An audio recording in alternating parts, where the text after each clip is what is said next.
Yeah, mate, we got hards on. We're going to the end. Brum, brum, I got the hards on. I'm going to the end. Yes, I am. Sorry. This is way too late. I need to be doing these on the day, if not the day after, not like almost a week later. Here we are, though. Hards on. Spa. The thing is, if there was at least even hype about the race, it'd be fine, though. They'd be like, okay, sure, you're late to talking about it, but. Sorry, I had to do that. Um, okay, sure, you're late to talking about it, but and my nose is really itchy as well, so sorry about that. Third time I'll try to say it in a sentence. Sorry, you're late to talking about it, but at least it was like Verstappen came last, and it was Hamilton on the podium with Norris, and a surprise from fricking Daniel Ricciardo. Oh my god! And he got up there and he did a shoey out of Christian Horner's shoe for no reason, and then Lando went up there and he smashed the champagne and it broke the whole stage and the trophies with it. Trophy broke again this week, didn't I? Don't know, but basically, Spa was dog shit, and I don't know what to think. Do I think Spa? I put Spa in one of my three favorite races. Was it just a bad race, or do I just think Spa's good because of some kind of fucking media push propaganda? Everyone tells me Spa's the best, Spa's sick. My memory of Spa is just non-stop raining, always raining. People are crashing there all the time. Dangerous.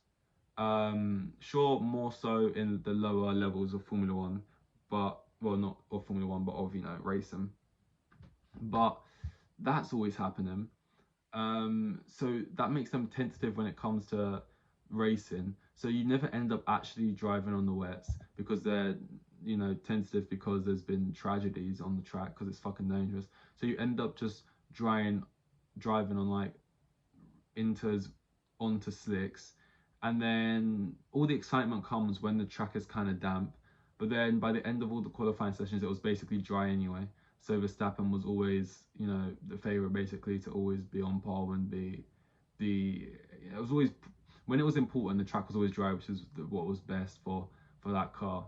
It's like most of the time you're there and it's raining so heavy that like the time where they never got it started and they just drove through like one lap and then what the qualifying order was, like Russell was P2 or whatever, and like yeah, I guess it's weird and wacko or whatever, but it's just, is it good? And because like this time round, okay, sure, we actually got racing, so we weren't plagued by rain for the race and that, and the race wasn't particularly fun either. So like, I don't is do I like Spa? Like, it's kind of fun on the game, but I don't know if I just don't know, man. Like, I don't know if it's all that. Sorry, I meant to be probably hyping up the race a bit better, but and the thing is, like, these weekends are the sprints and the fucking sprint shootouts and the fucking qualifying and the race. It's just honestly, it's a ball ache to talk about.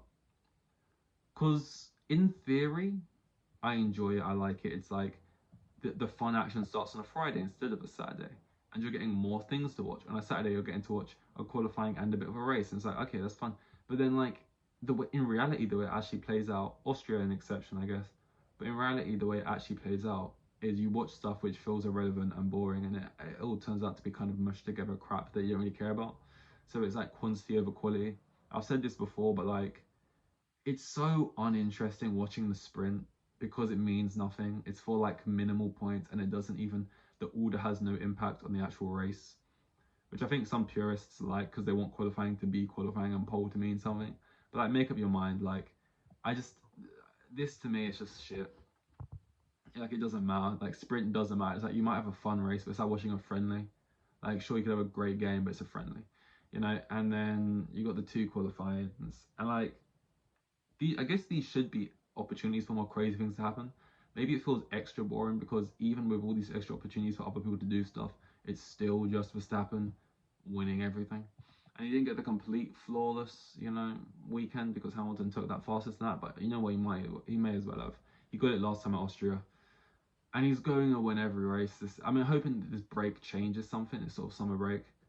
Obviously, don't not really summer. Oh, it's summer, but mid-season break, and you know I don't like that as a big old break, basically a month between racing again. But if there's an opportunity, that's something. It's kind of like in football when there was a big old break between, well, you get like what was it the World Cup or something?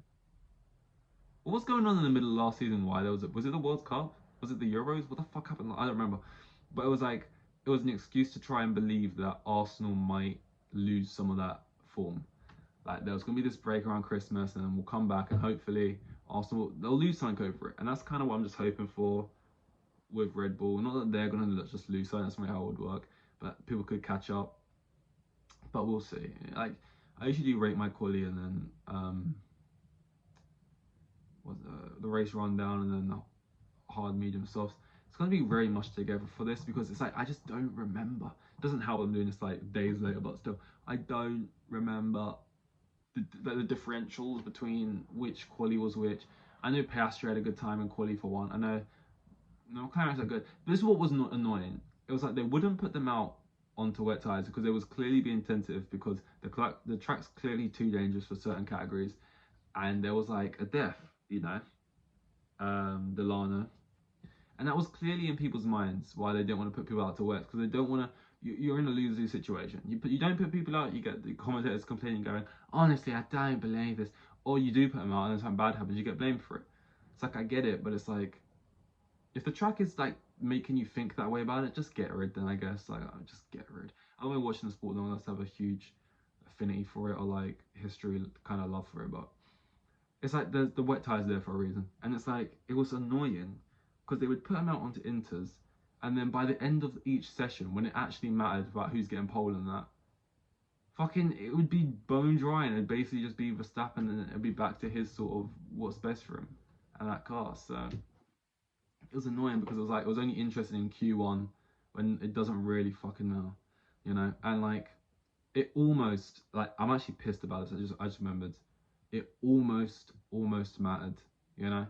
Like it all the window because it was Q2, Verstappen could have went out. I think he ends up getting pole, right? You, when you gotta kill him when you get the chance, right? You had the opportunity. You were standing over him with the gun. You had your finger on the trigger, and you fucking started, man. You can't stutter. You got he was there ready to be taken, right? He's the driver at risk. There's still like two drivers to come around, three drivers to come around, and no one can kill him off. He's right there to be had. Behead him, you know? And then you let him go, and he ends up just dominating the whole weekend. Think about how different the race could be potentially, butterfly effect, if he actually had to start P15. Probably still win, but he goes for all the way through that. Just probably still finished by Perez. Has to go all the way through that track. There could, be a couple crashes. Maybe that leads to a yellow flag, a safety car, a red flag. These things, that things can change the whole trajectory of the race. But no one could knock him out when they had the chance. Actually, not the actual time he looks like he's faltered. He hasn't put together the best lap. He's there for the taking, and no, you let him walk it. You let him get back to pole. And it's like, okay, and then that race was just set. My name's getting more red and more red, and it was just annoying. I've got a Perez agenda. I'm just going to admit it. I don't like Perez for some reason. I just think he's overrated, and I don't think he's a bad race driver. He's obviously good, but I just don't like this whole Perez on the charge. Oh, Perez is really improved. He still had a poor qualifying at one of the two. One of them was pretty shit, and he finished second by quite a margin, by like 30 seconds, even though he started in front of Verstappen. So that's like still showing he's got nowhere near the same pace. It's like he's gonna, I don't know, the car is so good that he's gonna finish second on the podium, like at the end of the season in the driver standings. But he just, I don't know, man. Like Hamilton was like, you put me in that car, in Perez's car, it's not gonna be that easy for Verstappen. Obviously, Hamilton's better than Perez, but you know what I mean? Like, there's a lot. My point is Perez is obviously good, but I think there's a lot of people you could put in that car who would at least make the season more exciting for Perez. Because not only, like, I don't even really care that he's like maybe a bit slow. It's more that he's nice, and I'm like, I don't be nice. It's great. It's a great attribute, but be nice in a different car. Sure, go be nice in an Alpine. Go be nice in a Alfa Romeo. Go be nice in a Williams. When you're going up against Verstappen, if there was someone who were like, no, I want to get my elbows out here. I want the way he's getting his elbows out. You know, I want to see him fight for the top. And I know he's going to be told, hey, don't do that. Verstappen gets told a lot of shit as well. Does he fucking listen? No, because he's Max Verstappen. You know, and I understand like you can't really step out of line because you're already on eggshells. You don't want to get sacked by Red Bulls. Like that's it. And you could probably get picked. He's done well enough to could get picked up by another team still, but you know you're fucking in the promised land here with Red Bull. So kind of shut up and finish second is kind of what the deal seems to be. But you have like Ricciardo is a fucking competitor. You know, I feel like so even if he didn't have the same pace, if he was ahead of Verstappen, I just don't know if he would let him through as easy. Maybe he would because he's like the Red Bull family and you know, but we've seen him crash before a long time ago. But like, I think I'll label everyone who I think would do a better job than Perez, or at least arguably, which is enough. I think Ricciardo would do a more exciting job. I think there's times Ricciardo would at least beat Verstappen to pole more regularly. Maybe he wouldn't be able to stay in front of him throughout the race, but it would at least beat him to pole more regularly. And I think he'd have more of that dog in him, which Perez doesn't have, even if he didn't have the pace side of it. So Ricciardo. I think obviously Hamilton. I think Leclerc. I think Russell, and Russell would make things way more exciting as well because again he don't want to let anyone pass. They're going to come together. You know what I mean? It's exciting. There's no excitement between Perez and Verstappen. You know what I mean? You see like the Rosberg, Hamilton, and these kind of people. You see it kind of with Ricciardo and Verstappen when they're lost together. Maybe by accident a couple of times, but you just don't see that, man. Like, you should want to beat your team, and I know he feels like he can't, and he kind of for multiple reasons. For on track not quick enough, but also off track want to keep your spot. But like Norris, honestly, with how Piastri's been doing, you wouldn't even put it past him to be doing a better job than Perez right now. Maybe even argue. I said I'd talk about even arguably people, arguably Albon, arguably Sainz. Like I think there's like a good handful of drivers, like at least 5 to 10, which is way too many as it should be, who would do a better job or at least a more exciting job than Perez. And when I say exciting, I just mean they'd be bad and crash at the front every time because you could fucking put me in the car and I'd be more exciting. I bet I couldn't even get us to start, you know. But no, I think people who'd actually genuinely be quick and are exciting but still quick. There's a lot of drivers, and the whole Perez thing, I'm just bored of it. I got an agenda. Like I don't care. Like when it's like, oh, Perez's dad's here. All right, I don't. Sure, is it wholesome? I don't even fuck it. The whole fucking Perez's dad thing is like I don't care. Boring, mate. Pre-race. Oh, yeah. Okay. You know, for the most part, I think it's kind of cringe. I feel like in about 5-10 years time, we'll look at this saying or statement people keep making, and look at it as like a cringe thing that we said. But everything, every little thing, people love saying, oh my god, that's like a scene out of The Office. That's like people's touch point for like everything. Like Gen Z found The Office recently and now they don't stop talking about it. Like, oh my god, that little look he just gave, that's so The Office. This little clip, it's like a scene out of The Office. It's like people just don't stop saying it. And half the time it's not, I watch, I'm like, is it even that? It's like he looked at the camera, so it's The Office. You know? But I don't know if it was The Office or if it was just funny, but when whoever was performing, I haven't even watched it in sound and it was still funny enough, but like there's some guy performing at the beginning of the spot, they always have that. And it's just panning past all the drivers and it's just an array of different facial expressions, but everyone thinking the same thing. You got some people like just dead certain like you got the people who are like clearly clenching their jaw trying not to smile. You got the people straight up screw facing. Like I feel like Piastri was one of those, just like what the fuck is this? You got people like in shell shock, like what? You got people breaking, laughing, and like I said, I've not even heard it in sound, but it must have been something because that I saw on Twitter and I thought fair play. If you want to say that that's like The Office, sure. I mean, because anything mildly funny in a way is The Office, but sure. Anything else? Science is in my bad books, kind of. The first time, because I like Science, and I think he's a funny character, and he usually makes me laugh, and he's usually not trying to, and that's kind of what makes him extra funny. One of those people where he makes you laugh, but he's not trying to, he's just being himself. But you came for my boy. You came for my boy Piastri, and I don't like that. You know, he kind of saying it's Piastri's fault. He puts it down to the inexperience thing. Don't big brother me. I don't like that. You know, I don't like it. Kind of saying it's his fault. He tried to make a move where, you know, moves don't go there. I've raced it quite a lot, so I know that it never really works. He tried it, but he kind of ruined my race, and you know, that's probably a little bit of an experience, so I'll let him off. It's like, nah, man, I don't like that. Whether like that's a move you should try and make there or not, I couldn't like. Firstly, that's kind of stupid. The best moves are made in the places where you can't make moves, because it's like, oh, that's what makes it a sick move, right? Like what's that? Like the big gradient going uphill. I don't remember what it's called, right? People don't make moves there, but when they do, it's like a thing. Like that's like one of the most viral clips is someone making a move up there, right? So if that's like, so there is no fucking place on the track where you don't make a move there, in my eyes. It's like if there's space there, you make the move. And secondly, he wasn't even really making a move or a lunge. It was more like, I'm driving and this is the only space where I can drive my car into, so I'm gonna drive there. You locked up. He was just driving. You locked up. So regardless of if like you make moves, you don't make moves here, or he tried to send it, I mean, inside it didn't. You locked up, mate. You locked up and had to go there because you was going into the back. You fucking locked up. How can you call someone out inexperienced, this and that, when you were the one locking up, diving down the inside, you know, closing him off into a wall? Like, you're locked up, man. So even if he did try and make a move down there and he shouldn't have, if you at least didn't lock up, you probably wouldn't have damaged your car because you'd be able to control it a bit better. But hey, ho!